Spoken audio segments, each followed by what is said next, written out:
കേരളത്തിലേക്ക് എത്തുമ്പോൾ വ്യാജ ബിരുദ സർട്ടിഫിക്കറ്റ് കേസ് പ്രതി നിഖിൽ തോമസുമായി തെളിവെടുപ്പ് തുടങ്ങിയിരിക്കുന്നു. നിഖിലിനെ വീട്ടിലെത്തിച്ച് തെളിവെടുപ്പ് നടത്തി. അതേസമയം മൊബൈൽ ഫോൺ കായംകുളം കരിപ്പുഴ തോട്ടിൽ എറിഞ്ഞെന്ന നിഖിലിന്റെ മൊഴി കളവെന്ന് പോലീസ് വ്യക്തമാക്കി. എറിഞ്ഞ സമയത്തെ CCTV ദൃശ്യങ്ങൾ പരിശോധിച്ചു.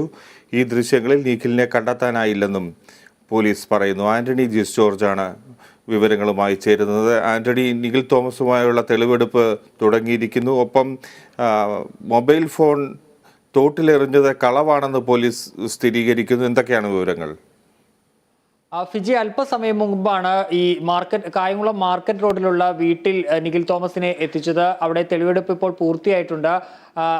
അവിടെ വീട്ടിൽ വിശദമായ പരിശോധന നടത്തി. കാരണം ഈ സർട്ടിഫിക്കറ്റ് അടക്കമുള്ള കാര്യങ്ങളിൽ വ്യക്തത വരേണ്ടതുള്ളത് കൊണ്ടാണ് നിഖിലിനെ വീട്ടിലെത്തിച്ച് തെളിവെടുപ്പ് നടത്തി. അതേസമയം ഇപ്പോൾ ഈ നിഖിൽ തോമസ് നേരത്തെ പറഞ്ഞിരുന്നത് തൻ്റെ മൊബൈൽ ഫോൺ ഈ ഒളിവിൽ പോകുന്നതിന് തൊട്ട് മുൻപ് അത് ഈ കരിപ്പുഴയിലെ തോട്ടിൽ എറിഞ്ഞു കളഞ്ഞു എന്നുള്ളതാണ് നിഖിൽ പോലീസിനോട് പറഞ്ഞിരുന്നത്. പക്ഷേ ആ മൊഴി ഇപ്പോൾ കളവാണ് എന്നാണ് പോലീസ് പറയുന്നത്.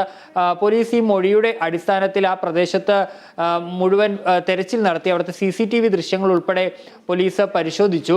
പക്ഷേ ആ പരിശോധനയിൽ ആ CCTV ദൃശ്യങ്ങളിൽ എവിടെയും ഈ സമയത്ത് ഈ എറിഞ്ഞു കളഞ്ഞു എന്ന് നിഖിൽ തോമസ് പറയുന്ന സമയത്ത് എവിടെയും നിഖിൽ തോമസ് എത്തിയിട്ടില്ല. അങ്ങനെ ദൃശ്യങ്ങളൊന്നും നിഖിൽ തോമസിൻ്റെതായി അവിടെ നിന്ന് ലഭിച്ചിട്ടില്ല എന്ന് പോലീസ് പറയുന്നു. അപ്പോൾ ഇത് കള്ളമാണ് എന്നുള്ളതാണ് പോലീസ് വിലയിരുത്തുന്നത്. അപ്പോൾ ഈ മൊബൈൽ ഫോൺ കണ്ടെത്താനുള്ള ശ്രമം കൂടി പോലീസ് ഇപ്പോൾ തുടരുന്നുണ്ട്. നേരത്തെ തന്നെ പോലീസിന് ഈ മൊഴിയിൽ വിശ്വാസം ഉണ്ടായിരുന്നില്ല.